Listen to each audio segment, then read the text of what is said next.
Podemos iniciar? Podemos, professor. Obrigado. Eu que agradeço. Boa noite, tutores, tutoras. Nós estamos aqui para a web formação do campo, né, da disciplina Metodologia da Pesquisa Científica em Ciências da Religião. Eu sou o professor Jackson Rony Sá da Silva. Pode passar.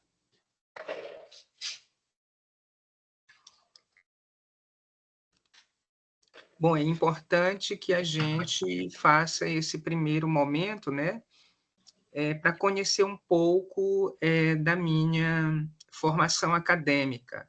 Nós somos muito aquilo que produzimos e que nos constituímos enquanto professores, professoras.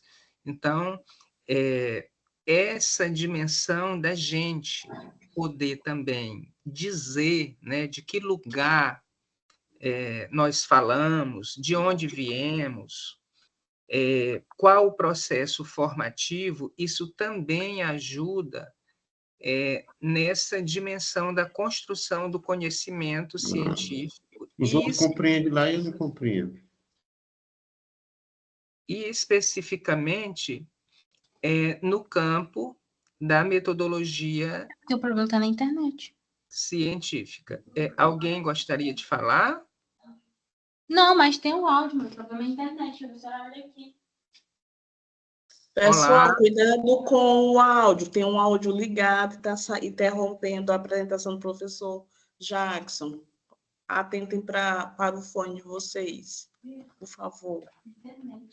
Podemos, professor, continuar. Tá certo. Então, eu tenho uma formação, vamos dizer assim, ampla, não é? Eu fiz pós-doutorado em educação pela Faculdade de Educação da Universidade Federal do Rio Grande do Sul. Lá eu passei um ano estudando documentos, então eu tenho uma formação em estudar documentos educacionais, e aí, nesse pós-doutorado, eu pude aprofundar meus conhecimentos ainda mais da metodologia qualitativa, né, de pesquisa em educação. Doutorei-me em educação pelo programa de pós-graduação da Universidade do Vale do Rio dos Sinos. Eu sou atualmente professor associado no Departamento de Biologia do Centro de Educação Ciências Exatas e Naturais, né, da Universidade Estadual do Maranhão.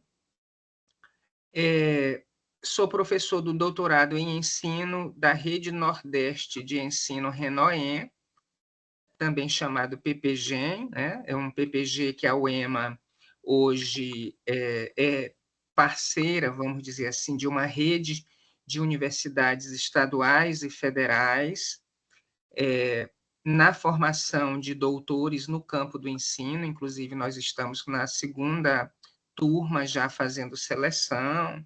Então, nós já temos o doutorado em ensino aqui na UEMA, e eu participo desse corpo de professores, ministrando a disciplina de pesquisa em ensino de ciência, em ensino, né? E o doutorado ele tem uma dimensão da perspectiva do ensino de ciências, ensino de matemática, né? E também de outros campos do conhecimento. Sou também professor do programa de pós-graduação em educação aqui da UEMA e também professor do Profei, né, que é um mestrado em rede, é um mestrado profissionalizante no campo da educação inclusiva. Tá? Além disso, fiz mestrado em saúde e ambiente na Federal do Maranhão. Tenho algumas formações em graduação, né? Então, eu primeiro fiz bacharelado em farmácia e bioquímica na Universidade Federal. Depois, não é? Tive a oportunidade de me licenciar em Biologia e Química aqui na UEMA, e minhas pesquisas hoje elas estão relacionadas sempre e exclusivamente no campo da educação, tá? Pode passar. E aí, nossa disciplina, ela, como já foi anunciado, ela tem 30 horas, então eu vou apresentar para vocês aqui um pouco, né, desse arcabouço, né, dessa estrutura do que vocês vão... Gente, tem alguém com áudio ligado e está dando interferência. Então, eu gostaria que desligassem o áudio, por gentileza.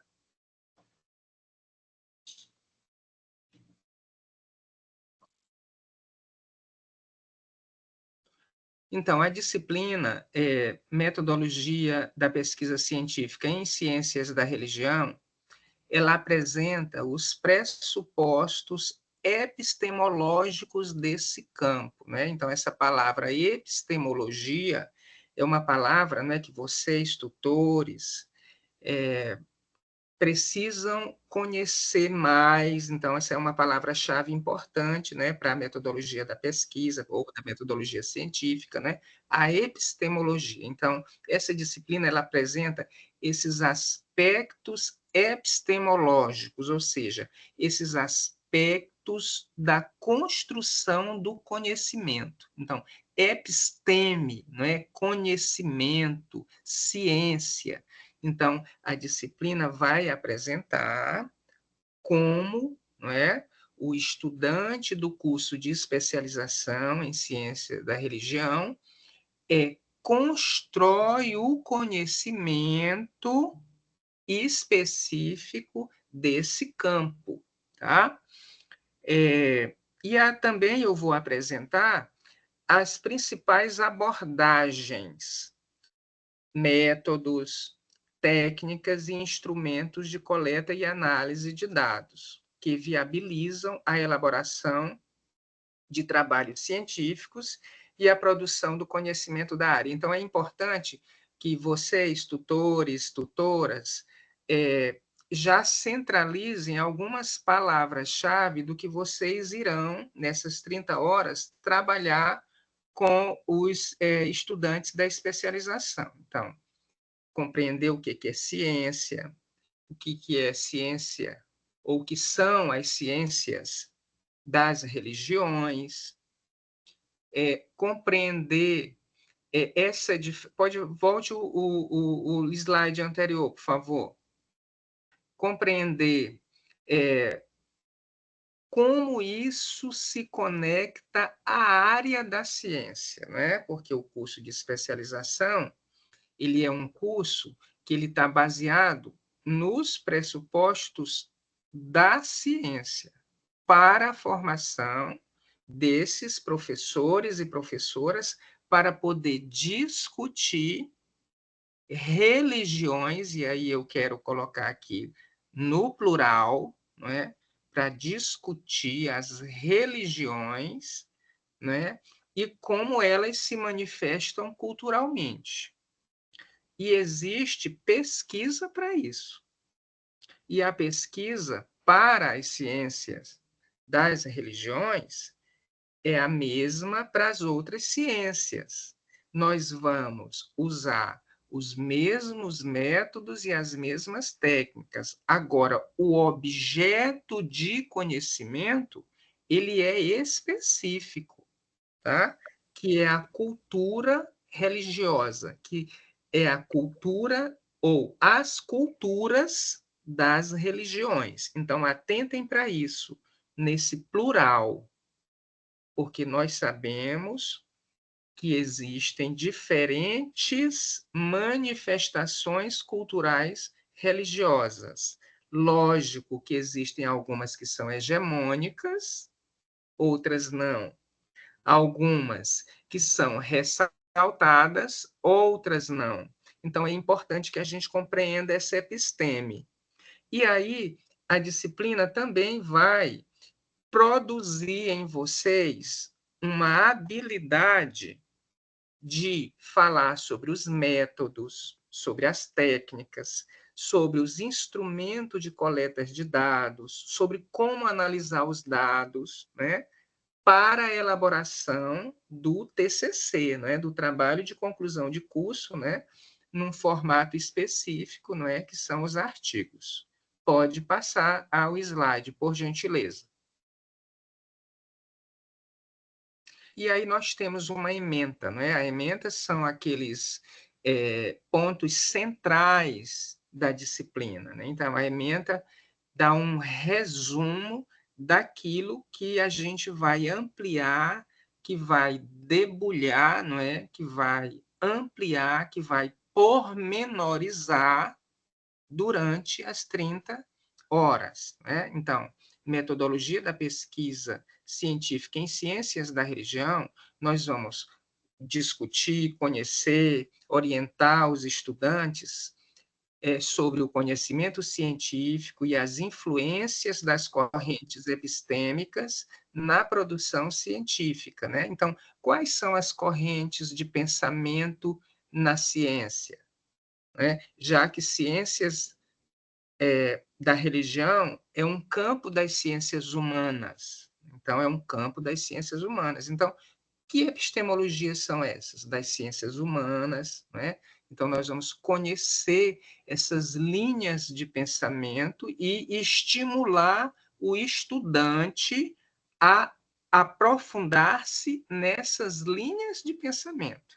Porque uma disciplina de 30 horas, nós sabemos que ela tem um limite, mas a disciplina ela serve para estimular o estudante a buscar mais, a poder também desenvolver o seu autodidatismo, né? O buscar, principalmente hoje, nessa perspectiva que estamos, tecnológica, virtual, onde ele tem acesso a muitas coisas, e, claro, o curso de especialização, principalmente na área da educação, ele também está relacionado a nós criticarmos o que lemos, o que acessamos. Então, a disciplina também, ela ajuda, né, o estudante a se localizar para ele conhecer as fontes, para ele não usar fontes mentirosas, né, as chamadas fontes fake news, né, saber buscar um site acadêmico, saber entrar numa plataforma, um repositório institucional, como o repositório da CAPES, né, o Cielo, né, o Google acadêmico. Então, a disciplina ela dá essa base para que a gente pense esses procedimentos. Além disso, nós vamos conhecer os tipos de pesquisa, não é? Pesquisa qualitativa, quantitativa ou mista, né? Qual e quant, os métodos, né? de pesquisa, porque nós temos vários métodos, né? O método documental, né? O método etnográfico, não é? Nós temos muitos métodos, né? O método da observação, os grupos focais, né, as entrevistas qualitativas abertas, as entrevistas fechadas, né, as entrevistas quantitativas, e essas técnicas e métodos, elas são importantes para que vocês, tutores, tutoras, né, que estão nesse processo de acompanhamento desses sujeitos, a compreender que a ciência ela é feita, sim, com seriedade, com ética, né, com lisura, com posicionamento epistêmico e que a ciência também tem limitação, né? Então, a gente vai trilhar nessas 30 horas, nesses materiais que nós vamos aqui conhecer e que vocês vão ter acesso na plataforma. Além disso, nós vamos ter um momento de estruturar a elaboração de um trabalho científico, né? Conhecer essas partes, né? Esses itens específicos, né? De uma monografia, de um artigo, que itens não podem faltar, né? Reconhecer esses itens, reconhecer uma justificativa, reconhecer o que é um objeto de pesquisa, o que é um problema de pesquisa, os procedimentos metodológicos, os objetivos, o cronograma, que você vai listar ali o que você vai fazer durante a pesquisa. Então, a ementa, ela trabalha esse universo. Pode passar, por favor. A disciplina tem um objetivo geral, né, que aí eu apresento aqui para vocês. Apresentar os pressupostos epistemológicos, né, que é a construção do conhecimento científico, da metodologia da pesquisa científica em ciências da religião, na produção do conhecimento, porque, ao final, o sujeito vai fazer uma pesquisa para, ao final, mostrar um documento, não é, um artigo, que chancele a ciência da religião, né? O objeto dele, com o artigo que ele vai defender para poder obter o seu diploma. E nós vamos falar das abordagens, dos métodos, das técnicas, dos instrumentos de coleta e análise de dados para viabilizar a produção de trabalhos científicos. No caso aqui, não é o trabalho final de conclusão da especialização. Próximo.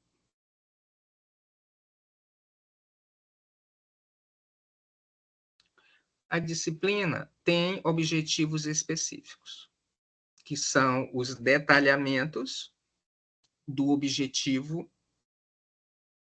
geral. Então, a disciplina vai proporcionar compreender os fundamentos da metodologia da pesquisa científica em ciências da religião a partir das problematizações a serem realizadas no ambiente virtual de aprendizagem, né? A partir das postagens, a partir das atividades, a partir das avaliações, nós vamos fazendo essa compreensão do que é método, do que é metodologia, especificamente nesse campo das ciências da religião. Um outro objetivo específico é caracterizar as principais técnicas e instrumentos de coleta de dados no campo da metodologia da pesquisa científica, especificamente, não é, nas ciências da religião. E também vai proporcionar entender o processo de análise de dados dos objetos de pesquisa no campo das ciências da religião. Como se analisa os dados? O que é que a gente faz? O que é que a gente constrói? Se é um dado quantitativo, eu analiso de uma forma. Se é uma pesquisa qualitativa, eu tenho outros elementos, não é? Principalmente a construção de categorias de análise. E aí também existem pesquisas que elas são mistas, que ela engloba o quali-quantitativo ou quanti-qualitativo, né? E dentro dessa simbiose, vamos dizer assim, às vezes o trabalho é mais qualitativo do que quanti e também o inverso. Pode passar.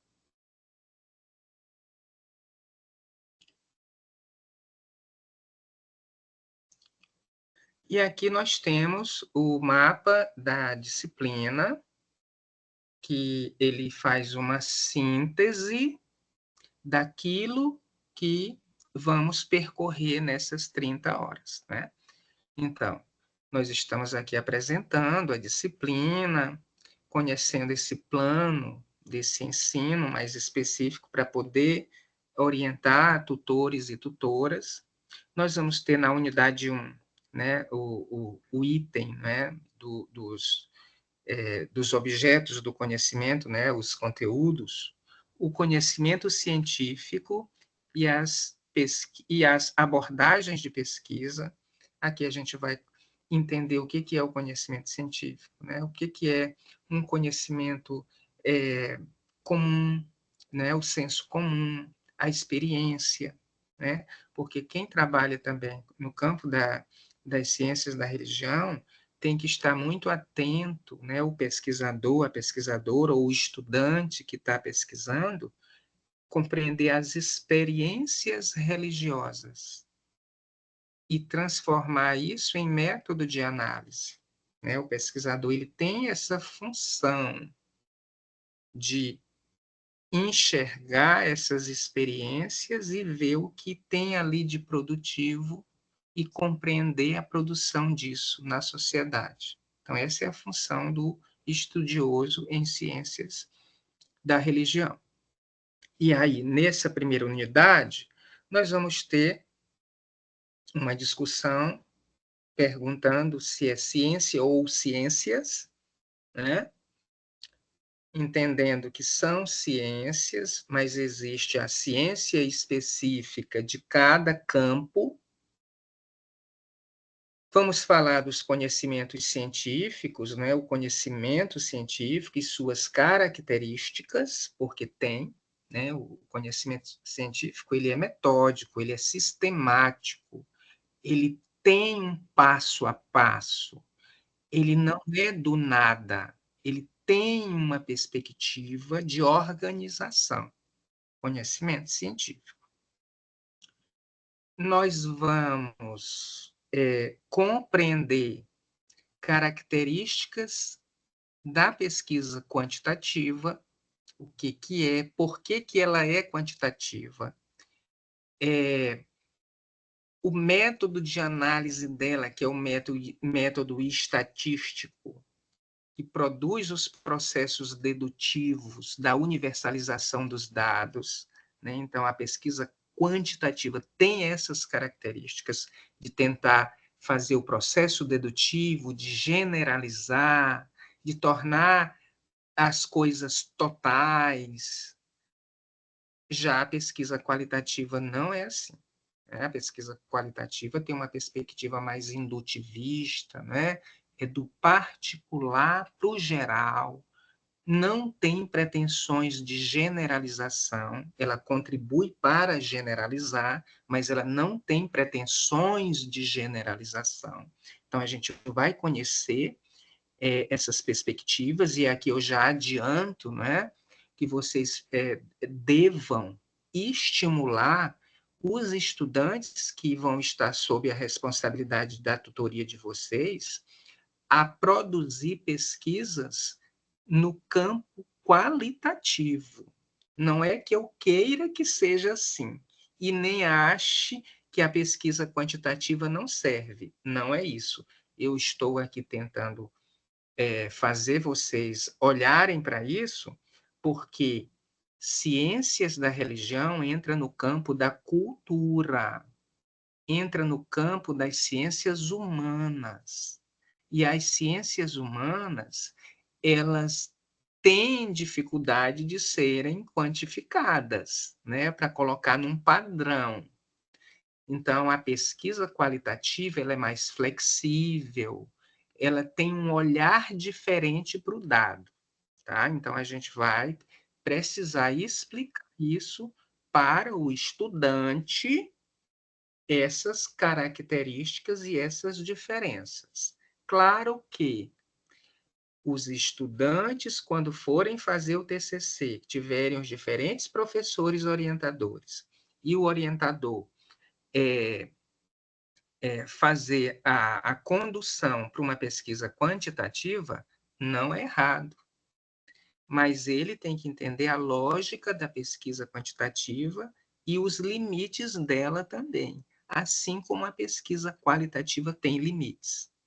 E trabalhar com quantificação de cultura, de representações, de sentimentos, de subjetividades, é complexo quantificar isso, né? Então, aqui é um alerta, né, para que a gente possa estimular o estudante de ciências da religião, no sentido de olhar para o dado num processo cultural de interpretação desse dado numa perspectiva flexível, porque cultura a gente não padroniza. A cultura muda, a cultura ela se esfacela, ela amplia, ela volta, ela avança, e na religião não é diferente. E aí, saindo desse momento de explicar o que são essas pesquisas e falar das técnicas, não é? De como pesquisar, né? Um questionário, uma entrevista, um grupo focal, uma observação, uma etnografia. E disso, quando os dados estiverem já apreendidos, né? Fazer a análise dele. Se for quantitativo, é pela estatística. Se for qualitativo, é pela categoria, né? Construção de categorias e de outros elementos mais flexíveis. Na unidade 2, nós vamos nos deter na elaboração de trabalho científico, é uma parte mais prática, tá? E aí aqui a gente vai focar no artigo científico, né, a construção de um produto, de um projeto de pesquisa. Então aqui tem um projeto, né, essa parte mais prática. Primeiro é a elaboração do projeto de pesquisa, né?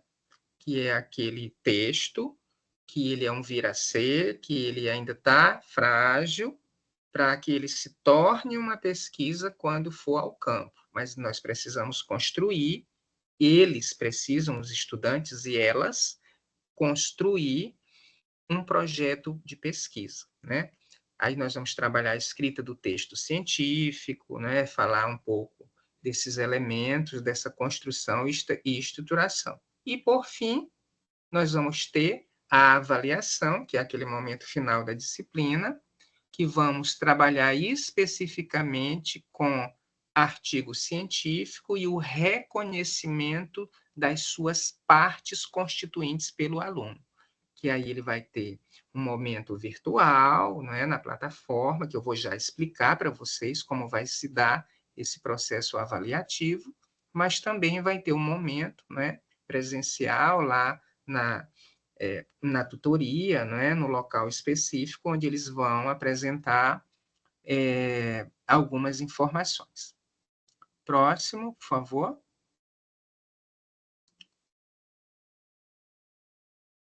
E aí, agora, nós vamos passar para o detalhamento das unidades.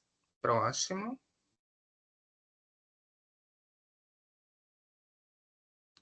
Bom, na unidade 1, nós construímos um podcast, tá?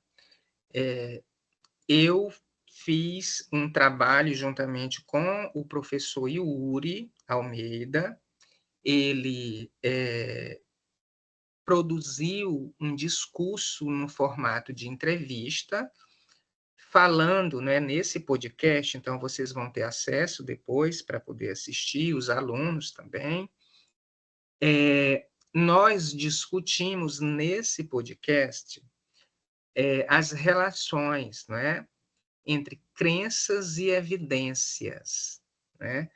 A parte da crença, que não se questiona muito, que só se aceita, mas as evidências, que é um elemento científico, né? A prova,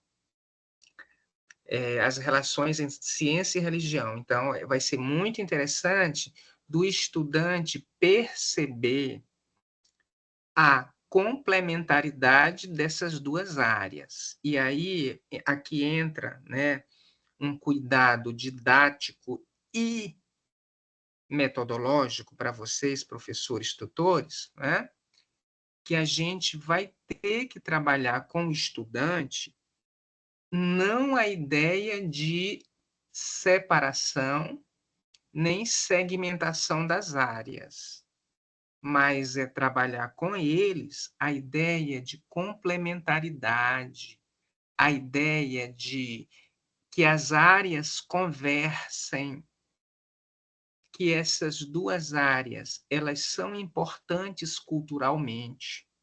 Então, foi isso que nós exploramos no podcast, né? Questões sobre essas conexões entre ciência, que se baseia em métodos, não é? Métodos experimentais, não é? Ou métodos qualitativos, vamos dizer assim, na busca de evidências, é a religião que oferece respostas existenciais sobre o propósito da vida, né? Por exemplo, se você trabalhar a ideia de vida, né? Então a ideia de vida, ela é uma ideia que ela pode estar atravessada por um discurso religioso cultural, mas ela também pode estar atrelada a um discurso científico. Então, o podcast foi interessante, não é, nessa construção do material, porque nós evidenciamos nas duas falas, tanto minha, né, quanto o do professor Yuri Almeida, a perspectiva de compreender as ciências da religião como uma área da ciência que tem como objeto estudar a cultura ou as culturas religiosas, para entendê-las, para interpretá-las, para poder compreender determinados contextos que podem estar numa dimensão moral, mas podem também estar numa dimensão ética, entendendo a ética como aquele processo maior que, inclusive, analisa os diferentes pontos de moral. E eu não estou falando aqui em moralidade, né? Estou falando de moral, né? A moral é uma construção cultural, né? De um grupo, né? De uma comunidade, de várias perspectivas. E existe a moral religiosa, né? E as ciências da religião, elas se preocupam, é objeto de conhecimento delas, estudar como se dá esse entrelaçamento cultural. Então, o podcast incita. O podcast, ele fará o estudante pensar religiões, sair desse campo de proteção de uma e compreender a diversidade religiosa, a diversidade cultural religiosa e a promoção do respeito e cidadania de quem acredita em algo ou de quem não acredita. Porque nós temos as pessoas que não acreditam e elas têm uma cultura de não acreditar. E elas devem participar da existência da sociedade, assim como qualquer processo de conhecimento e de crença religiosa. Então, podcast, explorem ele com os estudantes, para que eles percebam esse conteúdo, da gente entender a complexidade do processo, mas que é uma dimensão multicultural, pluricultural, complexa, que não existe padronização do que é melhor ou pior. Então, o podcast faz essa incitação para essas pessoas entenderem o conceito de ciência, o conceito de religião, as partes que se dissociam, porque existem aspectos que elas não conversam, mas existem aspectos que é possível conversa. E nessa possibilidade de conversa entra as ciências da religião.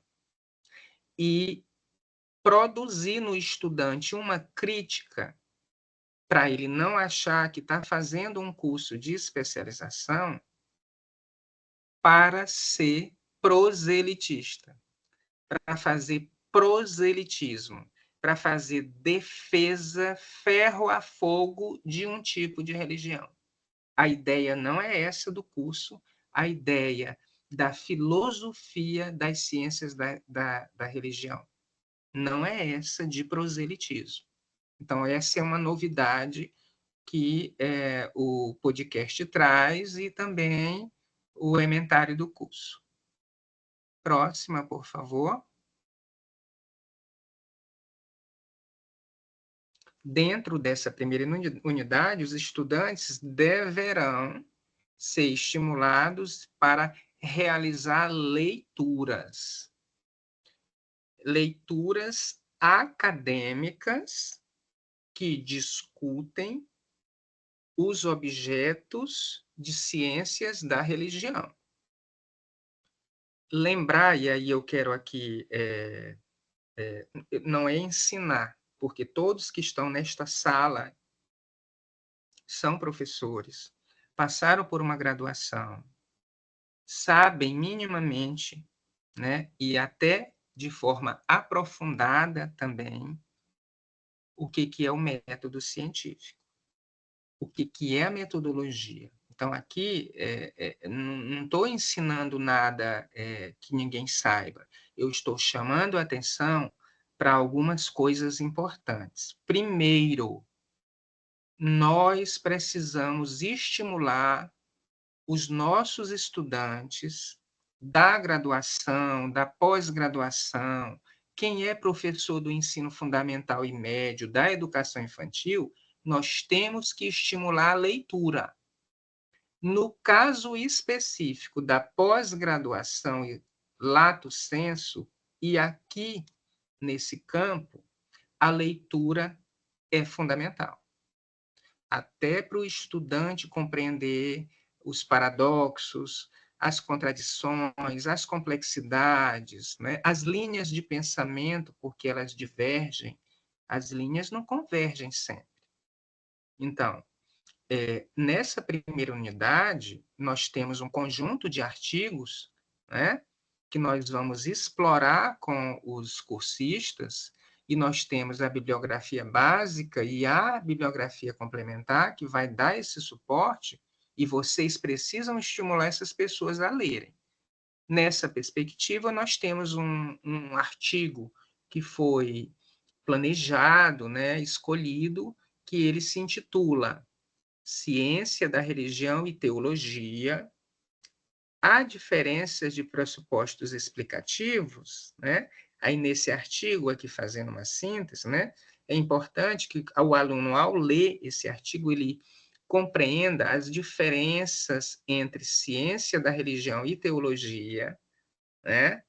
A qual a primeira, não é ciência da religião, é uma ciência empírica e interdisciplinar, não é? Tem método, é científico. Já segundo o artigo, né? Não eu, não o Jackson, mas segundo o artigo, a outra, né? A teologia, ela é mais normativa e confessional, né? Então, numa dimensão mais específica daquele campo de religião, né? Ambas são reguladores críticos num ambiente acadêmico, mas sua abordagem e objetivos são distintos, pois uma busca entender as manifestações religiosas, olha, as manifestações religiosas, né, a pluralidade das religiões, enquanto a outra se concentra na interpretação de tradições espirituais específicas, né? A teologia do islamismo, a teologia do catolicismo, a teologia do neopentecostalismo, né? A teologia do budismo. Então, é uma coisa mais específica. E aí é importante, o artigo traz, não é, o diálogo entre elas, que é complexo e exige aquilo que eu falei lá no podcast, o respeito mútuo, o respeito cidadão e democrático da existência do sujeito de querer crer em algo ou não crer. Próximo. E aí, na unidade 1, nós temos um outro artigo, chamado Ciência e Religião, apontamentos da perspectiva de diálogo e complementariedade. Né? E aí, aqui, esse autor, que está lá nas referências para os alunos, né? Ele explora a ideia de que a ciência, com seu método empírico, e a religião, com suas revelações, né, abordam diferentes aspectos da realidade, enriquecendo ambas as esferas.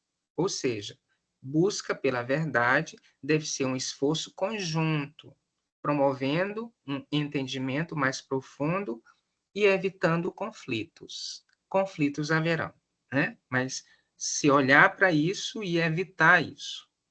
E também compreender que não existe a verdade. Para a ciência, existem verdades que têm diferentes interpretações. Tá? Então, existe uma verdade religiosa, uma verdade moral. Dentro da ciência, principalmente das ciências humanas, existem as linhas de pensamento que falam de determinadas verdades, que olham o mundo por algumas verdades, e aí a verdade, gente, é a teoria. Tá? A teoria é que promove a tentativa do esclarecimento da existência e da verdade. Tá? Então, por exemplo, se a gente for pensar educação, tá? Pela uma verdade marxista, nós temos chave de análise para pensar a verdade e o mundo pela teoria de Karl Marx. Se nós formos pensar a verdade do mundo pela teoria de Piaget, nós temos um tipo de verdade que usa a psicologia cognitiva para explicar. Se nós formos explicar a verdade por Freud, é uma outra verdade. A psicanálise, ela mostra outras coisas a partir de uma categoria central, que é o inconsciente. Então, é importante, e aqui eu tenho professoras e professores aqui que foram selecionados para trabalhar com metodologia científica, tem que estar aberto a ouvir as verdades do outro e fazer aquilo que Sócrates fazia com os seus discípulos. A maiêutica socrática. Lembra da maiêutica socrática? Dos questionamentos, né? Que ele vai fazendo e vai desmontando e vai fragilizando a ideia, né, do discípulo até o discípulo ficar desnudo, né? E olhar que a verdade é complexa. Então, é importante que a gente compreenda que existem verdades no mundo. E elas são explicadas pelas religiões e pela ciência. Pelas ciências, porque são muitas. Próximo.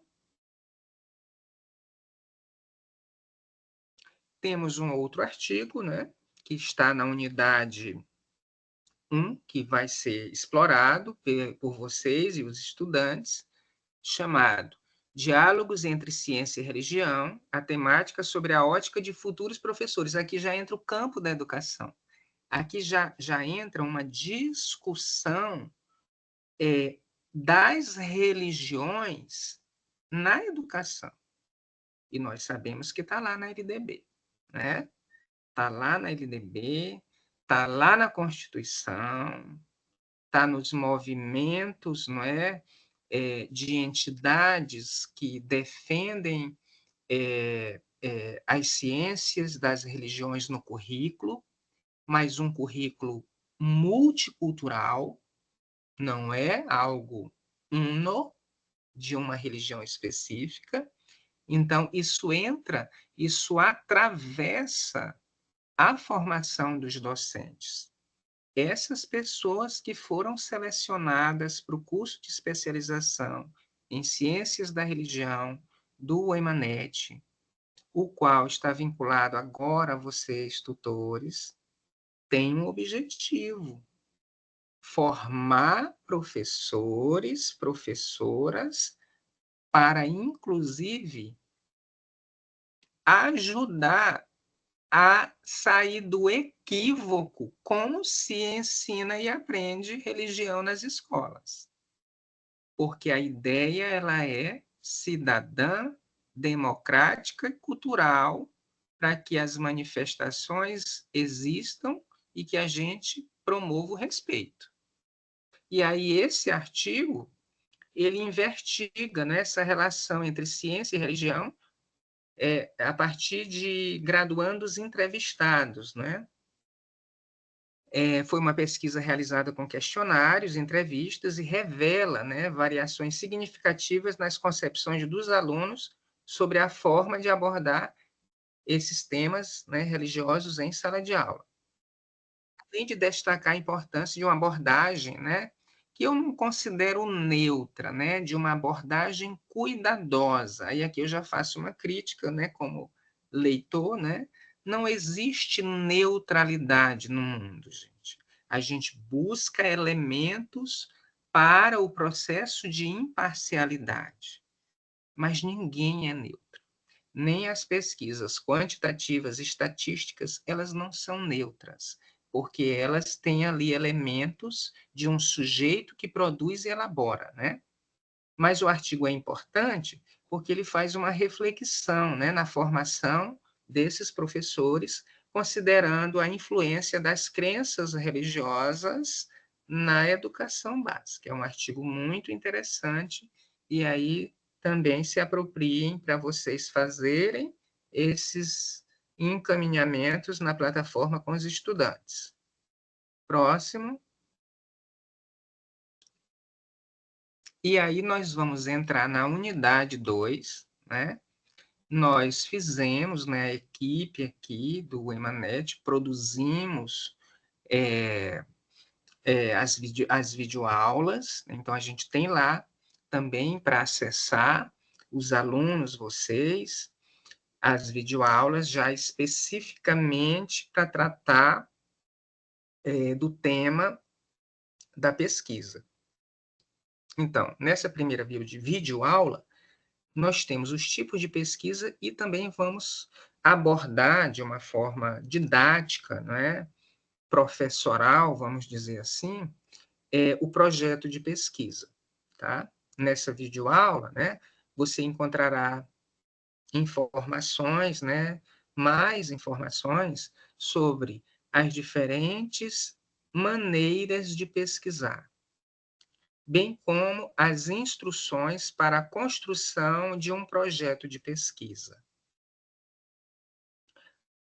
Ambos os assuntos, né, as temáticas, são importantes para você aprender mais sobre a maneira como conduzir uma investigação.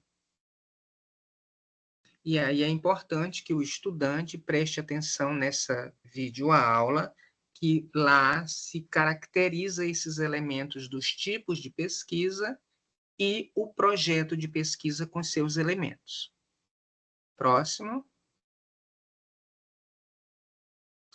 Na segunda videoaula, né, nós vamos tratar especificamente da análise de dados nas pesquisas quantitativas, qualitativas, quali-quantitativas. Aqui nós vamos trabalhar também, numa explicação, a divulgação científica, como faz. Tá? E aí nós vamos trabalhar esse contexto de conduzir, não é, essas diferentes ferramentas de pesquisa, além de analisar os dados obtidos e divulgar nossas pesquisas por meio dos artigos científicos. E aí a videoaula também fala de como divulgar aquilo que a gente pesquisa, porque vai ter o professor orientador que vai trabalhar com o estudante, vocês, tutores e tutoras, estarão juntos nesse processo, inclusive, né, possivelmente participando também, não é, desses processos de orientação ou participação de banca, enfim. Sim, tem uma pessoa que levantou a mão, pode falar. Não, professor, foi engano aqui. Eu apertei no botão errado, viu? Ah, não tem problema, tudo bem. Então, baixe a mão, por gentileza. Próxima.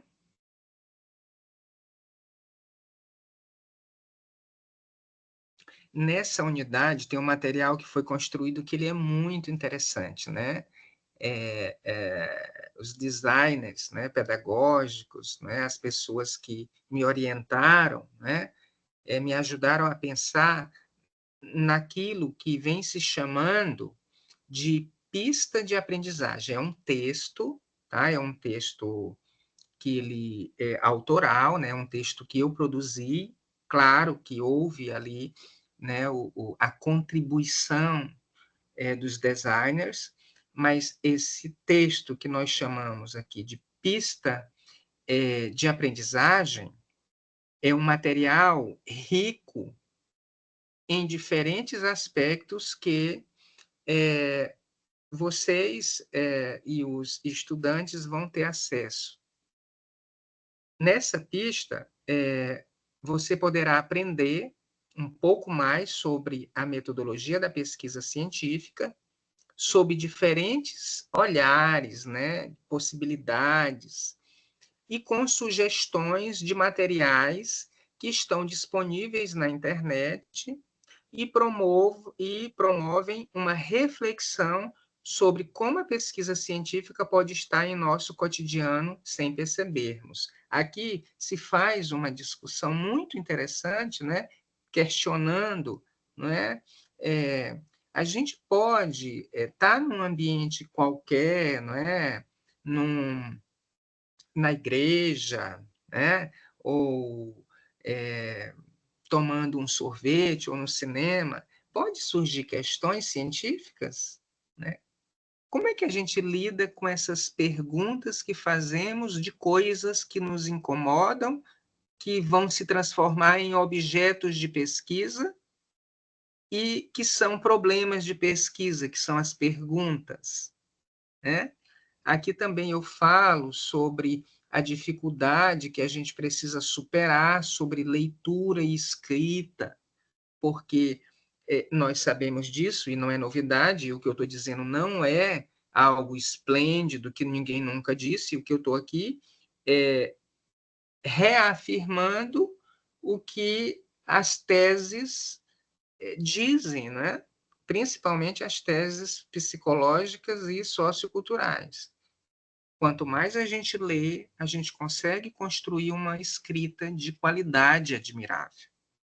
Tá? Então, aqui eu chamo a atenção para a leitura, para a escrita, para a pessoa se desafiar a escrever, que ela não trave, né, vamos assim dizer, logo no primeiro parágrafo, né, que ela escreva sem pudor, depois vai se fazendo os encaminhamentos de melhoria da concordância, de coerência e coesão, de pontuação, de citação, isso vai melhorando à medida que a gente vai lendo e escrevendo. Então, essa pista ela é muito interessante para a gente compreender esses processos. E aí eu quero muito que vocês explorem com os estudantes essa pista de aprendizagem.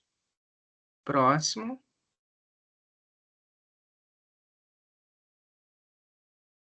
E aí nós temos um artigo complementar, né, que ele é importantíssimo. Ele é importante não é porque eu escrevi ele com dois outros professores. Ele é importante porque ele faz uma escavação, ele escava, né, pelos conceitos daquela dificuldade que a gente tem de entender, por exemplo, a diferença de pesquisa bibliográfica e pesquisa documental. O que é uma pesquisa bibliográfica? O que é uma pesquisa com documentos? Tá? Existe diferença, ou melhor, existem diferenças entre uma pesquisa bibliográfica e documental?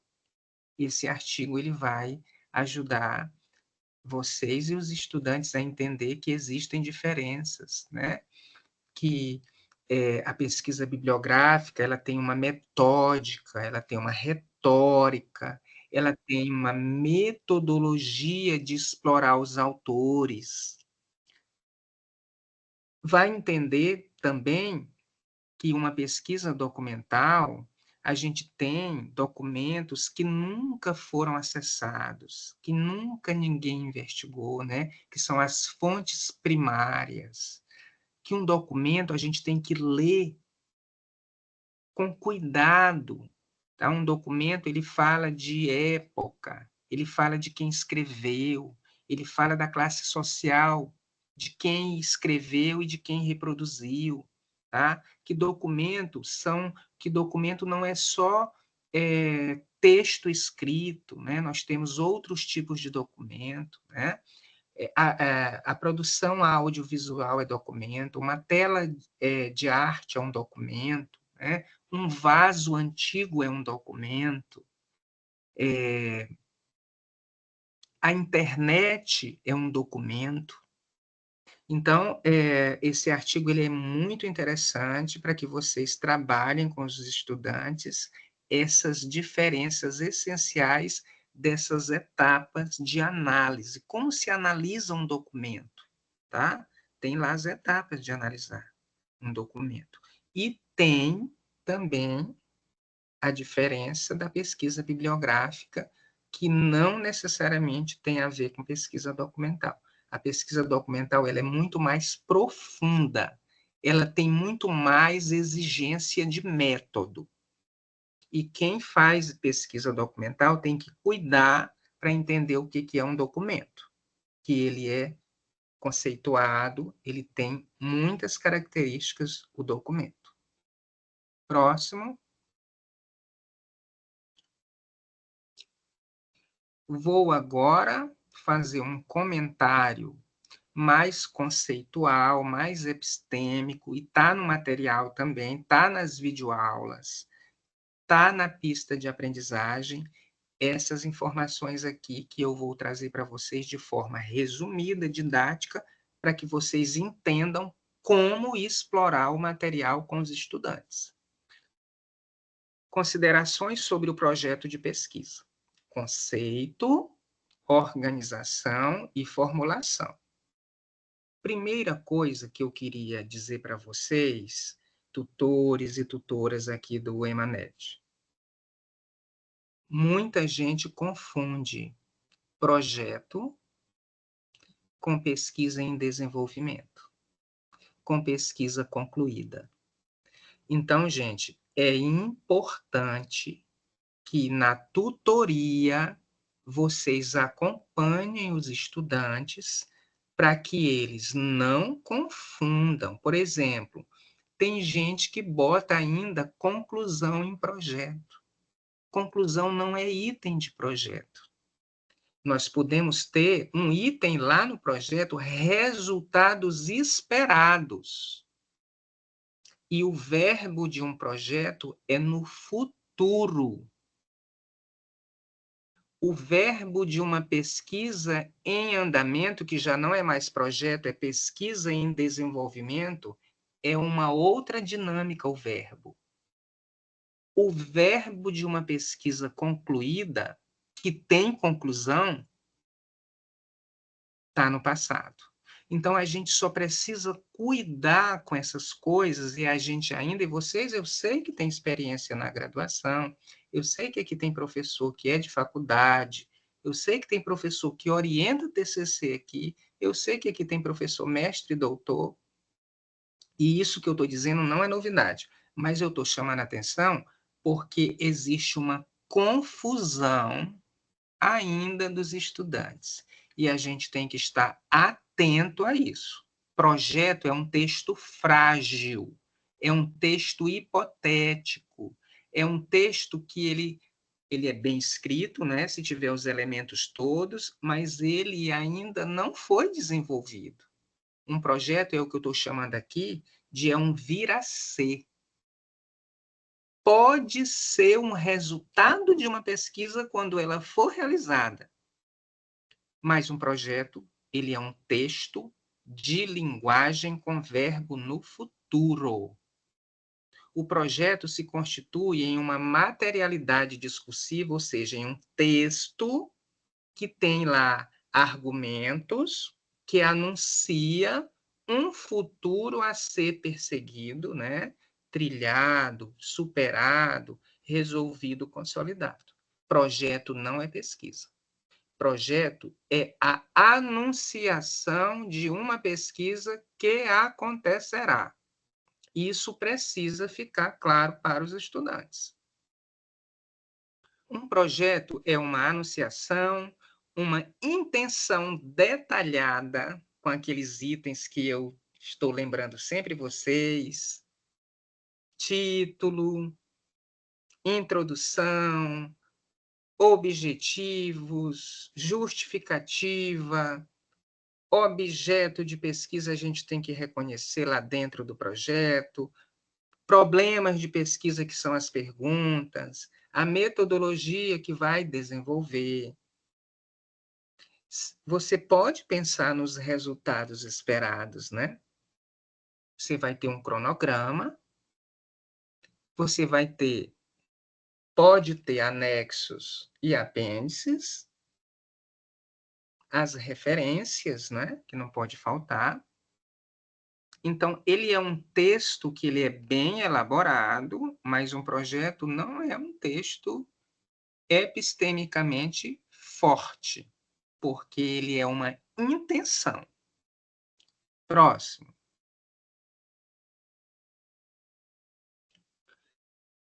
Eu venho chamando o projeto de o esqueleto lógico das intenções, né? Se a gente for pensar um esqueleto, né, uma estrutura que segura, por exemplo, no caso do corpo humano, os músculos, né, os órgãos ali, a caixa torácica, ela segura lá, né, os pulmões, o coração, o fígado, né? O esqueleto estrutura. O projeto é uma estrutura que tem itens essenciais que não podem faltar. Um projeto de pesquisa precisa ser estruturado, ter suporte teórico, transmitir segurança, ou seja, ter uma boa argumentação, um bom problema, reconhecer o objeto de pesquisa, né? O que eu vou pesquisar. Quem estrutura o esqueleto de um projeto acadêmico? São seus itens principais. Então, os estudantes que vocês vão orientar precisam reconhecer título e construir. Fazer uma introdução, que é uma apresentação do objeto.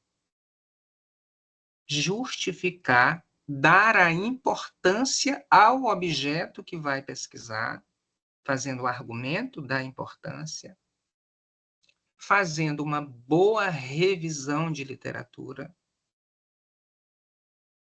produzindo objetivos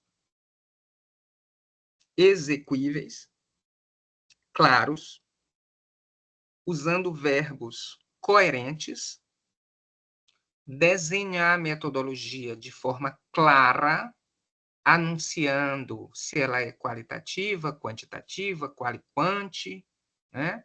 Fazer um cronograma, que é o raio-x da pesquisa, que vai te conduzir e orientar.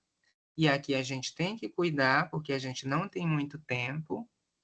O estudante precisa construir um cronograma real e que não divague, né? Que ele não vá devagar porque o cronograma orienta.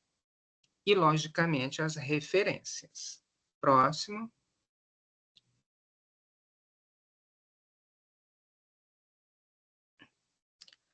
O esqueleto lógico de um projeto, que eu chamo assim lá na pista de aprendizagem, né?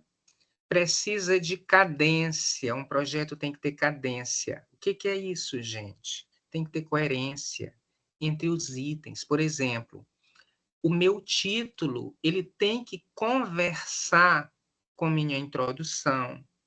Ele tem que conectar-se ao objeto. Ele tem que referir a pergunta. O título, nessa cadência, tem que casar com a justificativa, com a metodologia, com os autores que eu leio. Então, essa cadência e coerência é o que as bancas vão olhar nas defesas. Isso é o que uma banca, e aqui tem gente que participa de banca de TCC, que eu sei.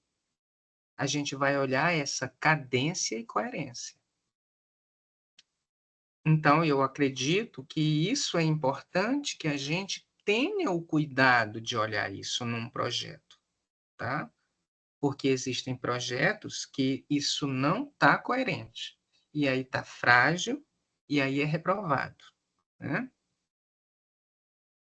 Quem escreve um projeto, os estudantes da especialização que eu estou me referindo, e quem avalia vocês, nós, eu como professor também aqui da plataforma, quem escreve projeto de pesquisa necessita perceber e compreender as ligações entre título, introdução, justificativa, objetivos, revisão de literatura, metodologia, cronograma e referência. Isso tem que estar cadente, e o estudante precisa compreender isso. É importante reconhecer no texto do projeto a integralidade produzida a partir desses itens essenciais. E uma outra coisa que é importante, que não é novidade, todos nós sabemos, nós precisamos cuidar com a forma, com as regras da revista, ou as regras, por exemplo, da biblioteca do EMAnet, que nós temos um documento oficial da UEMA, que trata das regras de produção de um conhecimento científico, que vai estar disponível também para vocês. Nós precisamos seguir as regras da ABNT. Nós precisamos estimular os estudantes a escrever correto, a fazer as concordâncias corretas. E aí vocês podem me perguntar, né, ou me questionar, ou eu mesmo me questiono, tá? Quando eu estou dizendo isso para vocês aqui, psicanaliticamente, né, a partir da psicanálise lacaniana, eu digo para vocês isso aqui, eu estou dizendo para o professor Jacques também, eu estou dizendo para mim, que eu tenho que cuidar, né?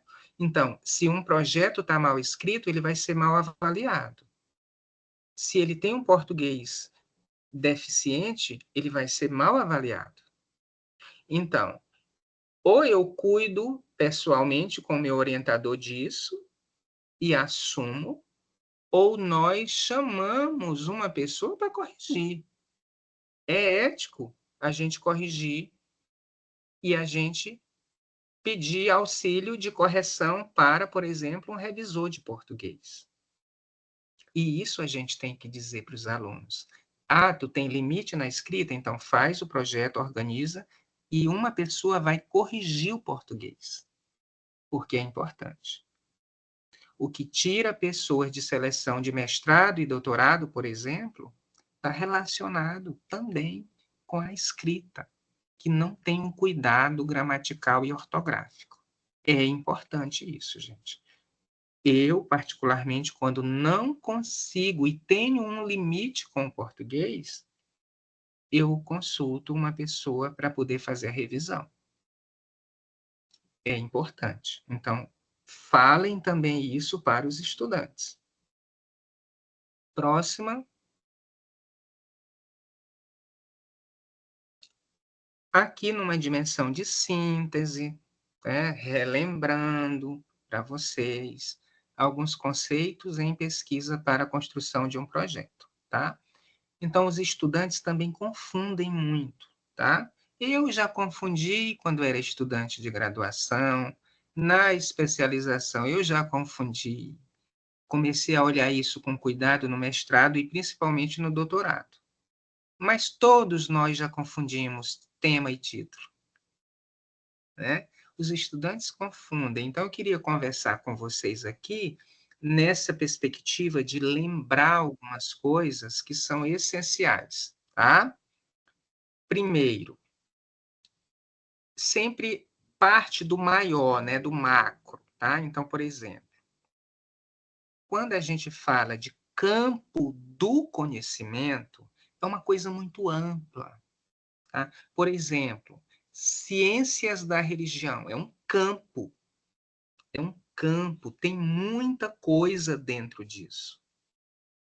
Não tem especificidade. Ciências da religião. Outro campo, por exemplo, a medicina, né? É um campo do conhecimento. A psicologia é um campo do conhecimento. Pedagogia é um campo do conhecimento. Engenharia é um campo do conhecimento. Então, o estudante precisa compreender que tem coisas muito amplas que vão ficando menores. E aí, eu também queria dizer para vocês aqui, falando do campo do conhecimento, que é uma coisa mais ampla, nós não precisamos brigar pelo campo, porque ele já está constituído. Já existe uma teoria sólida dele. Então, eu vejo muita gente brigando pelo campo. Ah, a pedagogia tem que ser assim, a teologia tem que ser assim, eu não aceito. Tu vai ficar zangado, tu vai te estressar, tu vai ficar em sofrimento, porque o campo já está construído. A gente tem que olhar para ele e interpretar a verdade dele, tá?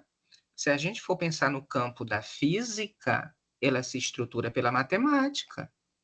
Se a gente for pensar a química, ela se estrutura pela matemática. Se a gente for pensar grande parte do campo da biologia se estrutura pela matemática, pela estatística. Então, a gente não precisa se preocupar em defender o campo, porque ele já está consolidado. Claro que ele muda, ele tem elementos de mudança e tudo, mas a gente não precisa brigar pelo campo. A gente precisa entender ele, a verdade dele, questionar, tá? Mas a gente não é o salvaguarda ou o pai ou a mãe do campo de conhecimento. A episteme dele já está consolidada. Quando eu falo de tema, então eu tenho o campo das ciências da religião. Quando eu falo assim,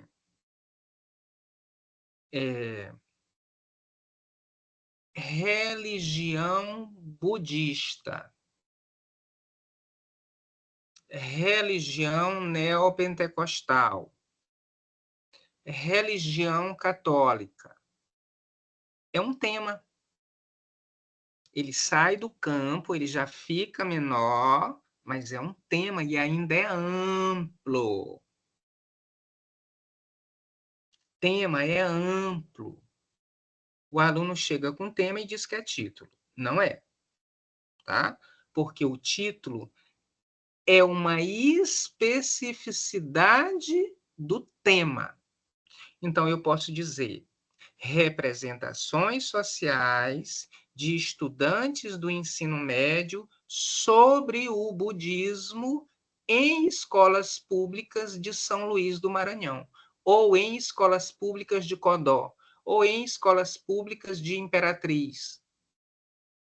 olha que o título é específico, ele dá mais detalhes. Então, nós precisamos fazer o estudante do curso pensar sobre a diferença entre campo do conhecimento, tema e título. Isso é muito importante a gente poder estar conversando com essas pessoas. E no dia, logicamente, das minhas web aulas, que eu vou trabalhar com os estudantes, né, dos polos, enfim, eu vou também estar abordando e eu quero que vocês reforcem isso.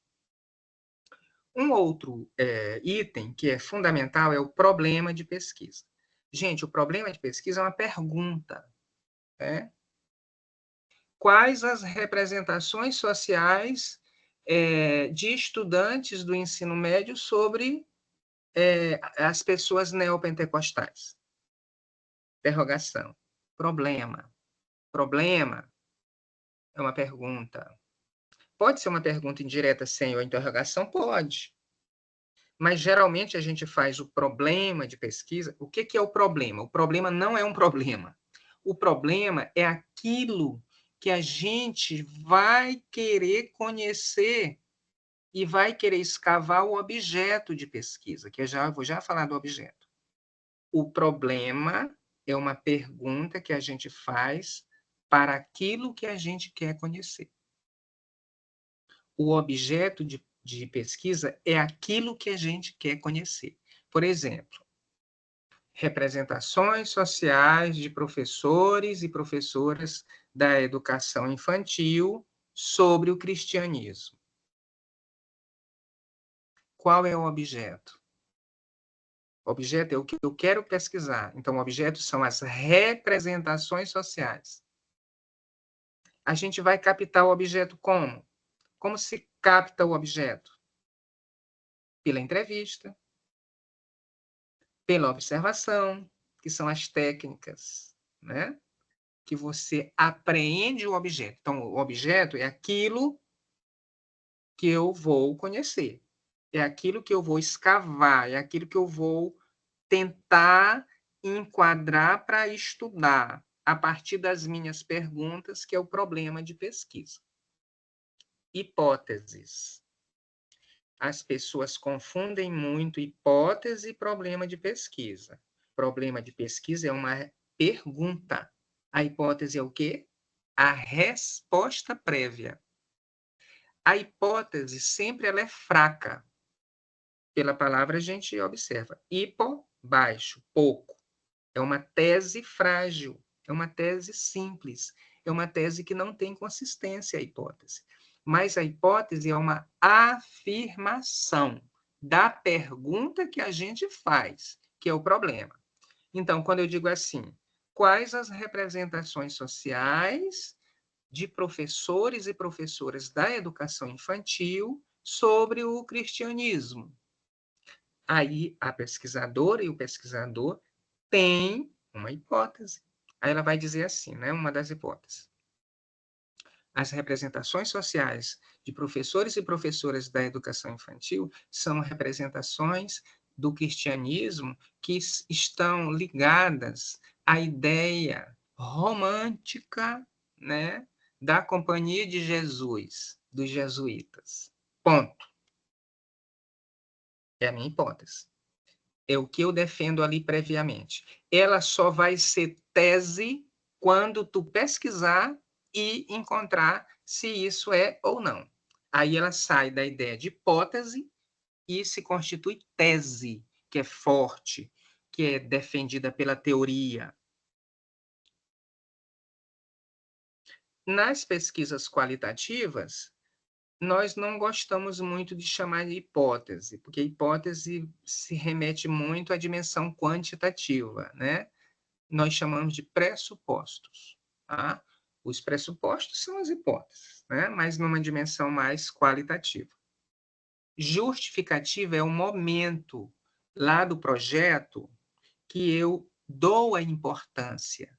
Olha, é importante estudar as representações sobre o catolicismo de professores da educação infantil, porque as crianças são influenciadas desde o primeiro momento a rezar o terço. Aqui eu estou divagando, né? Aqui eu estou colocando coisas até incoerentes. Mas é só para entender, tá? Que a justificativa, ela dá credibilidade para o teu projeto. É ele que convence o avaliador a aprovar. Objetivos, usamos verbos, né? Conhecer, compreender, analisar, né? É o que eu quero com a pesquisa, é o que eu quero com o objeto, né? É o que eu quero desvelar, né? Eu quero compreender, eu quero analisar, eu ou nós, né? Claro que tem textos que vêm pessoais, né? Mas, geralmente, os textos qualitativos, a gente usa, né, a dimensão da pessoalidade. E não está errado não usar. Tá? É só uma escolha, inclusive, também de posicionamento com o orientador. Você pode ser impessoal ou não. Agora, argumente a pessoalidade e a impessoalidade. Fundamentação teórica, né? Então, a fundamentação teórica é aquele momento no projeto que você vai buscar os autores, as autoras, as teorias, as linhas de pensamento, né? Eu vou fundamentar a minha pesquisa a partir de que episteme das religiões, das ciências, melhor dizendo, das ciências da religião. Eu vou trabalhar a minha fundamentação teórica a partir da lógica paulo-freireana. Eu vou trabalhar com o discurso de Bakhtin, eu vou trabalhar com o discurso de Michel Foucault. Então, na fundamentação teórica, a gente vai buscar os elementos para dar base ao meu objeto, ao meu problema, à minha hipótese, que vai se transformar tese quando a pesquisa for concluída. Nós também podemos chamá-la de estado da arte, ou seja, é o que foi escrito sobre, né? Estado da arte é o que foi escrito sobre. Fiquem tranquilos que a gente não vai ler tudo o que foi escrito sobre os nossos objetos. Nós temos que ter a capacidade de selecionar, mas nós não vamos fazer um estado da arte que pegue tudo, até porque a gente não consegue mais hoje devido a essa produção acelerada do conhecimento, tá? Então, também se chama estado da arte. Metodologia, tá? Em pesquisa quantitativa, a gente não liga muito para essa palavra, né? Quando a gente faz pesquisa quantitativa, que ela é numérica e estatística, a gente não se preocupa muito em olhar a metodologia para enxergar método e técnica. Na metodologia quantitativa, a gente só diz, né, que é tantos sujeitos, eles são de uma população tal, né? Eu vou utilizar o método estatístico tal. Acabou.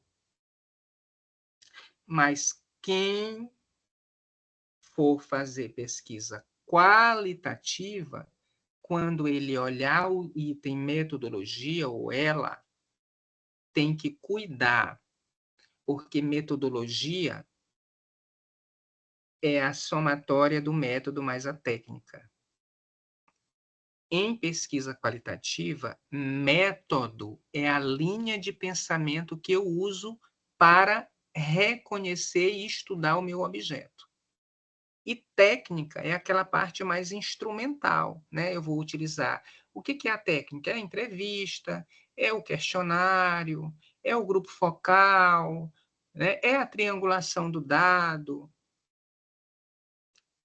Então, gente, cuidem em explicar para os alunos, tá? Que método está relacionado à teoria que fundamenta o que eu estou pensando sobre meu objeto. Por exemplo, quando a gente anuncia na pesquisa, né, lá na metodologia, olha, o estudo será realizado a partir do pensamento construtivista vigotskiano ou construtivista piagetiano, ou pela a dimensão discursiva de Michel Foucault. É o método. é a linha de pensamento que me ajuda a falar do meu objeto.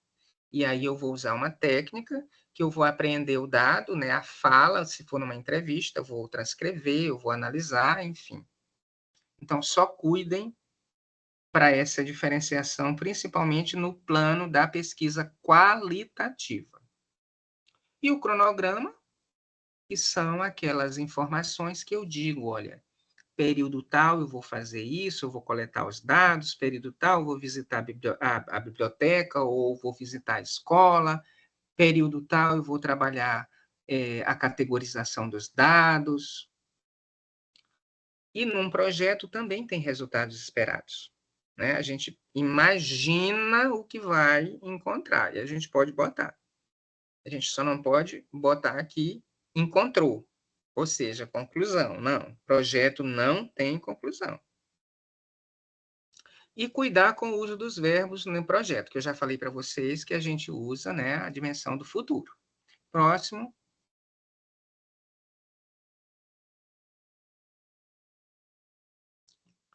E aí, saindo do projeto, né, o curso de especialização em Ciências da Religião aprovou, o colegiado aprovou, né, os projetos dos alunos, que vai ter um momento que vai se aprovar esses projetos, e iniciamos a pesquisa. Então, quando se inicia a pesquisa, de fato, né, nesse processo mais empírico, você não tem mais projeto. Você tem a pesquisa em andamento.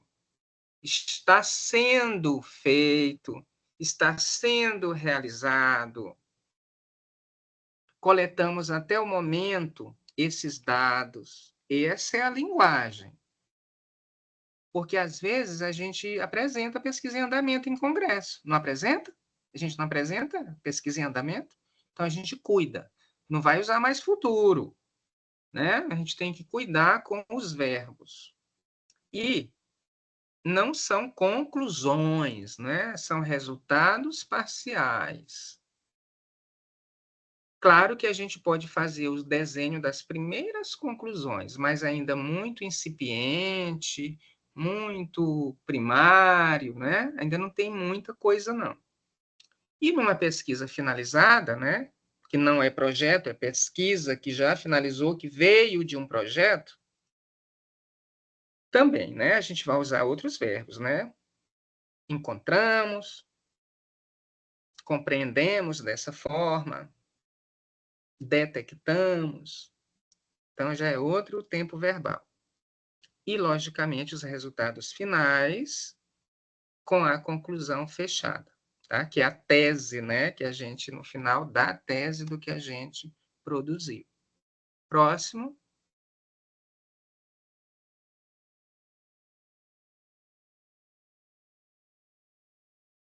E agora, né, por fim, vamos falar um pouco do detalhamento das avaliações, tá? Pode passar.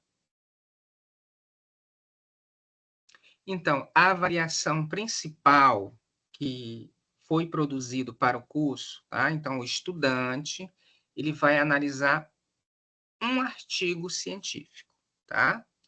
A atividade avaliativa consiste na análise de um artigo científico, na qual o estudante deverá identificar elementos fundamentais de uma pesquisa científica.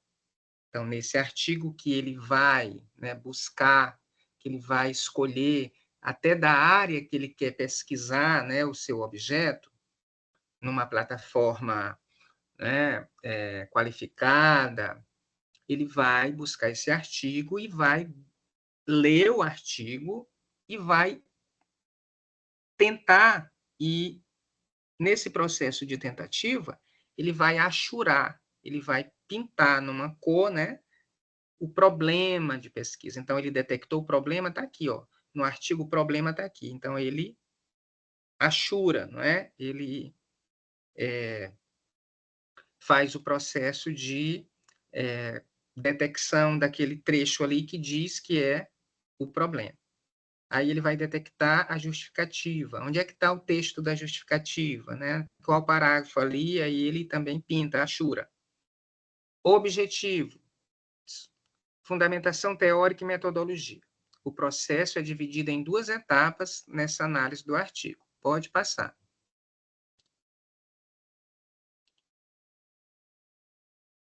Então, nessa atividade, né, avaliativa, nessa primeira etapa, vai ser a identificação e marcação dos elementos. O estudante deve selecionar um artigo científico relevante, né, à sua área de estudo em ciências da religião, e aí ele vai destacar os trechos que correspondem a cada elemento solicitado. Em seguida, ele deverá postar o arquivo em formato PDF no ambiente virtual de aprendizagem. O artigo todo achurado com as cores específicas lá do elemento. Então, ele vai utilizar aqueles recursos do PDF para poder fazer, né, a identificação. Pode passar.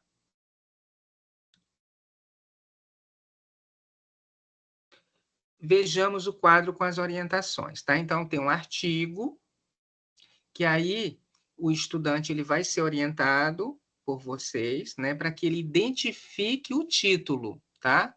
Identificar o título do artigo com as informações sobre o autor, né, nome, titulação, vínculo. Então, vamos identificar o título com essas informações, aí ele destaca lá, com aquele recursozinho PDF, em cinza.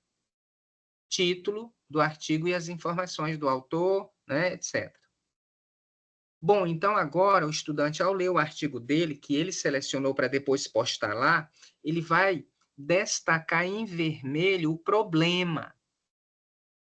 Qual é a pergunta, né? Qual é a questão a ser resolvida? Então, ele bota em vermelho lá.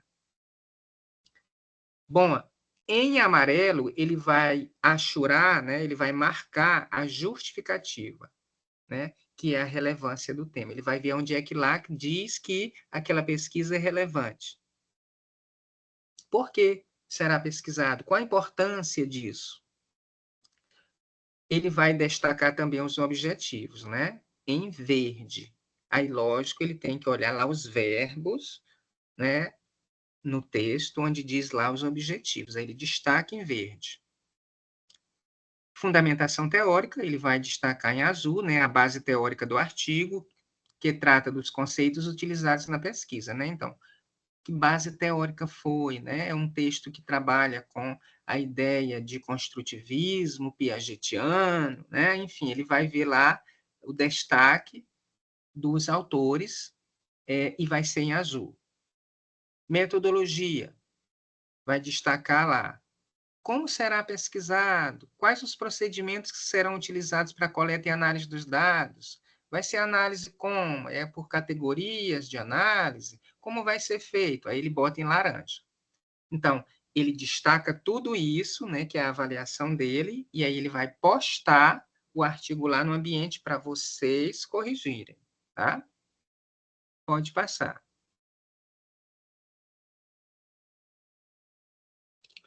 Bom, essa aí foi a atividade que o aluno vai fazer e posta no ambiente virtual, mas ele vai ter o momento da apresentação oral lá, né, no setor, né, no polo, enfim. Então, no dia do encontro, o estudante apresentará o seu artigo, tá? Então, ele postou lá no ambiente virtual, ele estudou o artigo, ele leu, né? Então, ele vai apresentar o artigo. Vai ter um momento lá com o tutor e a tutora que vai apresentar o artigo. No dia do encontro, o estudante apresentará o artigo, explicando como localizou aqueles elementos destacados e justificando suas respostas. Mas, tutores e tutora, o foco será na metodologia. Eu quero que, né, nós produzimos essa avaliação para que ele destaque a metodologia na apresentação oral, que é o coração da pesquisa, né? Aí, nesse destaque, a gente tem que saber, né, se ele conseguiu identificar, né, qual a abordagem, se é qualitativa, quantitativa ou quali-quantitativa, e fazer, né, a relação entre metodologia, os objetivos e o problema de pesquisa. Ele vai falar sobre isso, né? Então, essa é a parte lá no polo presencial, né, da orientação oral. Próximo. E aí nós temos, né, os critérios avaliativos que também vocês, né, vão entender, né, vocês vão receber essas informações mais sistemáticas. Pode passar. Para a postagem, né, do artigo que ele escolheu, onde ele vai pintar, não é, aqueles itens específicos. Então, são 5 pontos essa postagem, né? Então, para a escolha do artigo, são 2 pontos, né? O artigo deve ser relevante para a área do seu estudo. Então, o tutor vai compreender que esse artigo ele é relevante para essa área desse estudo. Então, 2 pontos. Seleção do artigo, não? Então, você vai dar 1 ponto. O artigo deve ser científico, né? De preferência com qualis, ou de repositório confiável, e o autor, né? Qual a titulação dele? Tem relação com o que ele produziu? Então, 1 ponto. Identificação dos elementos, né? 2 pontos, né? A partir do que ele pintou, achurou, destacou, aí você vai ver se ele identificou correto, né? Os elementos justificativa, objetivo, problema de pesquisa, fundamentação teórica e metodologia, né?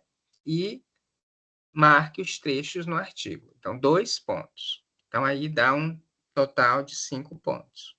Próximo.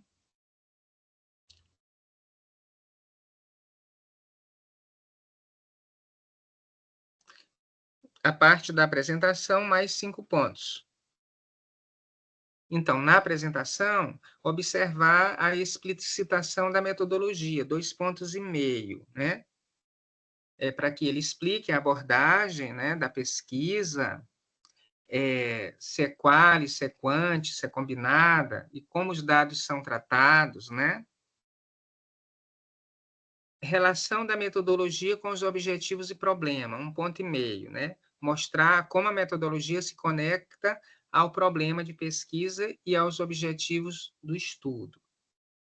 1 ponto, por fim, né, da identificação e explicação dos outros elementos, né? Como ele explicou a justificativa, os objetivos, a fundamentação teórica e como são estruturados no artigo, né, na explicação que ele vai fazer. Próximo.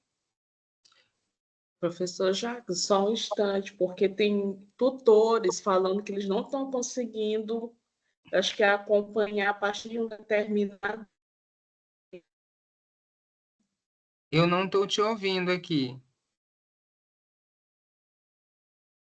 Teve uma pessoa que levantou o braço, né? Pode falar? Tá me ouvindo?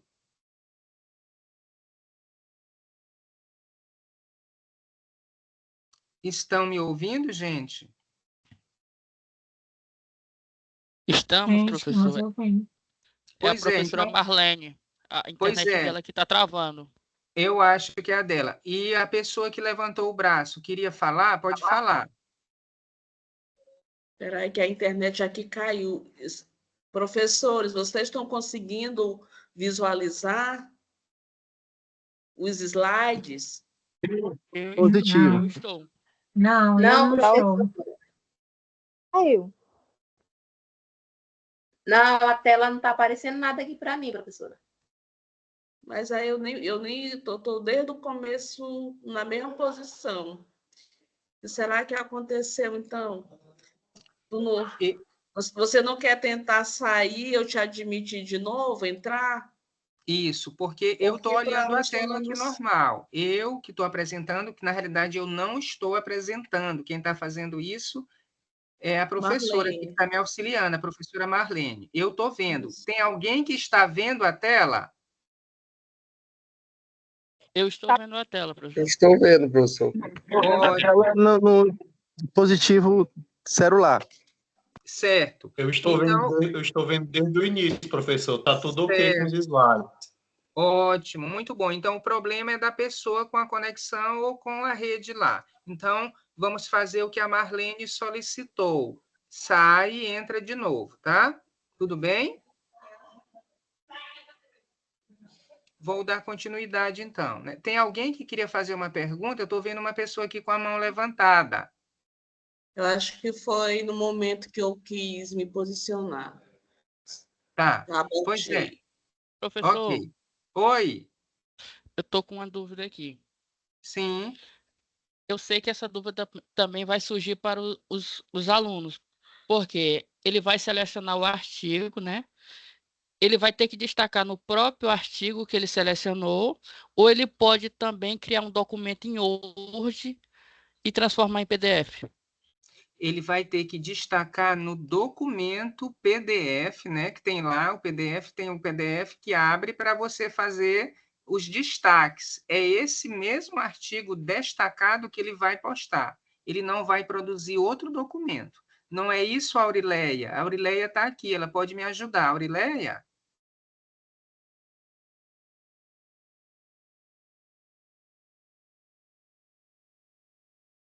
Professora Aurélia, não sei se ela ainda continua, que está na hora da saída.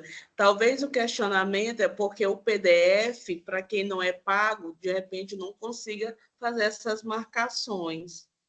Talvez seja algo relacionado nesse sentido.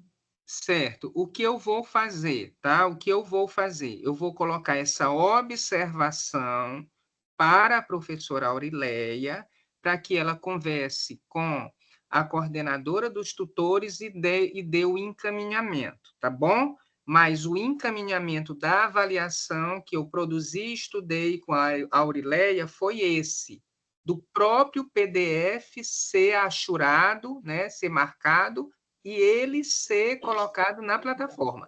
Não foi produzir outro documento para transformar. Isso. É que na atividade, estão me ouvindo? Sou a Aurileia. É porque a internet caiu lá na sala e eu vim para cá, para onde é Marlene. O que acontece, tutores? O PDF, quando a gente faz download, ele tem um recurso da gente marcar no momento da leitura. E aí os cursistas, eles não vão precisar fazer isso em outro arquivo. Eles vão marcar no próprio PDF, conforme as cores que estarão nas orientações, isso tudo vai estar lá no AVA.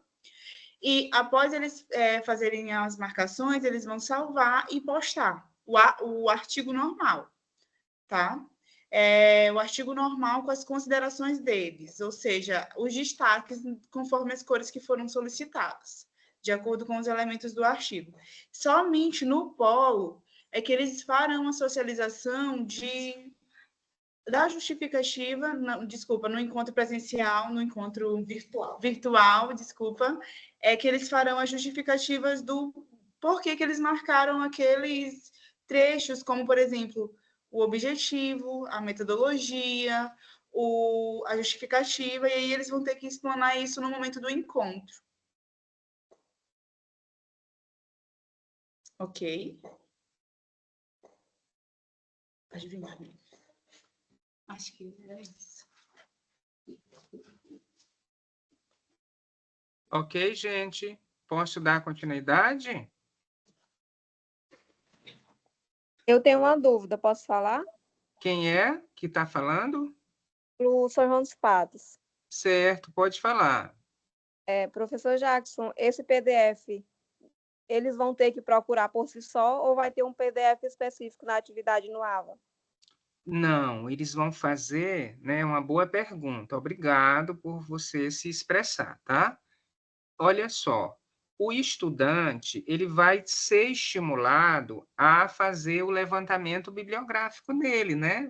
Ele vai buscar os artigos daquilo que ele quer pesquisar.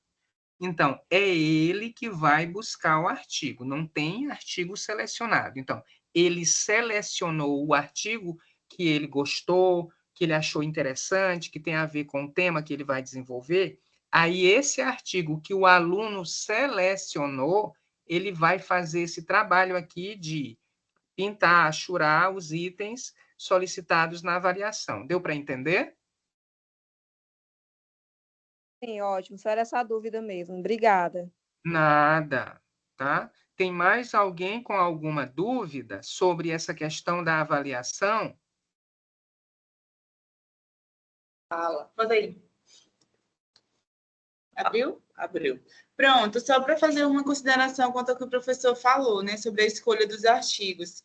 Os cursistas, eles terão acesso ao projeto do curso deles, né, que já está lá no AVA Informações do curso. Então, eles vão buscar familiaridades com as disciplinas, por exemplo, as temáticas das disciplinas, e buscar artigos que estejam ali dialogando com o que eles mais acham interessante. É uma escolha livre deles. Aí eles só vão ter que se atentar a algumas coisas, como o qualis da revista, que o artigo foi retirado, se os pesquisadores que produziram um artigo, eles de fato estudam a área, tudo isso, mas eles terão essas orientações na atividade também para como eles vão fazer essa escolha, tá? Obrigado, Aurileia. Mais alguém tem alguma dúvida sobre a avaliação? Professor, boa noite. No caso, eles também podem usar algum artigo que já foi apresentado por outros professores do curso? No caso, eles podem também usar ou não? Olha só, eu não vou dizer, né, que eles não podem usar um artigo que foi usado, até porque talvez já seja, né, esse artigo já seja uma orientação para o TCC dele. Então, se ele identificou um artigo e gostou dele, não tem problema, porque aqui na disciplina, o que ele vai fazer é uma atividade de reconhecer esses itens. Então, pode ser um artigo que ele já leu, inclusive. Agora, aqui na disciplina, ele precisa marcar esses itens que a disciplina está ensinando e cobrando, tá? Então, o aluno fica livre, ele tem liberdade para isso. Inclusive, um artigo que está já no escopo dele. Não vejo problema, tá? Certo, obrigado, professor. Por nada. Qual é o teu município? Pinheiro, Baixada Maranhense. Ah, ótimo. Que bom estar falando com Pinheiro. Mais alguma questão sobre a avaliação?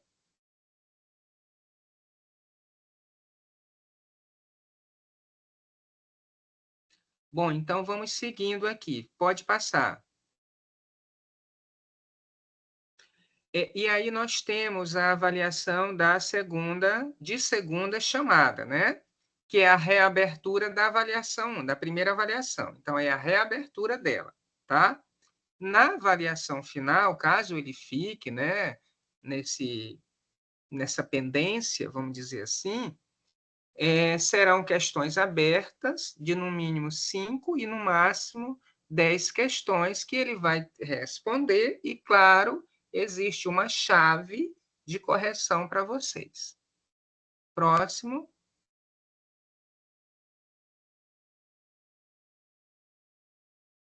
E aí, né, só reforçando, fique atento, né, oriente os alunos em relação à relevância dos artigos e a encontrarem os materiais nos repositórios, né, nos locais específicos. Repositório é local específico, né, o Google Acadêmico, não é? O repositório da CAPES, tá? Num site institucional de uma universidade, na biblioteca da UEMA virtual, né? Durante a atividade, auxiliem eles a melhor compreender as instruções. Isso aí vocês sabem até melhor do que o professor Jackson, né, nessa dinâmica. Incentive os alunos a saírem da zona de conforto durante a realização das atividades, sendo abertos ao estudo de todas as religiões. Aquilo que eu disse, né? Aqui não é para ninguém estar se confrontando, nem se degladiando, nem dizendo que a minha é melhor e a tua é pior, fazendo proselitismo, né? Aqui é para que a gente possa ouvir, né, a ideia de religião do outro e poder, numa dimensão científica, entender essa cultura, tá? Próximo. Aqui são as referências básicas, certo? Que vocês já vão ter acesso. Próxima.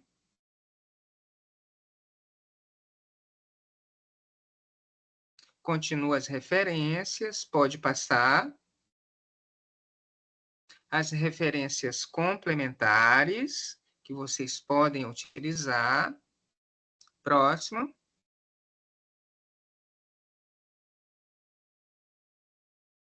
Professor, encerrou com as complementares. Isso, bote para mim lá na primeira página, né, que é a página inicial, que é a página da abertura, por gentileza. Isso, lá a primeira página mesmo. Gente, essa foi a explanação, deixa aí. Nós vamos estar juntos, eu estarei também na plataforma, eu quero dizer e incentivar, não é, vocês aqui que estão conosco nesse processo, nessa organização, nesse cuidado, né? Eu vou estar lá no canal, lá na plataforma. Eu não sou professor que tipo assim, faço restrição para conversar. A gente pode também conversar em outros espaços. Se precisar fazer alguma reunião assim, que eu possa me organizar para planejar algo extra, eu estou disponível no período da disciplina.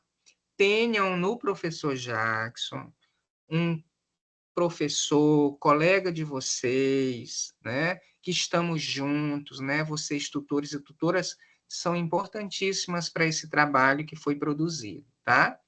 E aí, acredito que o nosso tempo já, né, está findando, mas aí eu queria, né, se tiver alguém que queira dizer alguma coisa, né, tirar alguma dúvida ou fazer uma pontuação, eu ainda estou aqui disponível para colaborar. Você pode tirar o slide, tá, Marlene?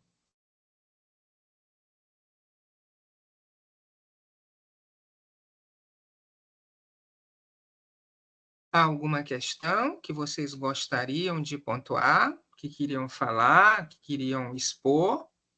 Não, só agradecer mesmo. Sua explicação foi muito clara, assim, tirou todas as nossas dúvidas, viu? Obrigada. Eu que agradeço, Letícia. Qual é o teu município, Letícia?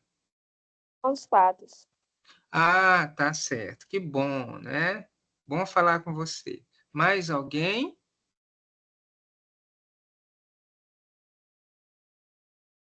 Tudo tranquilo, né? Certo, a mensagem aqui. Dúvidas? Ficou claro, gente?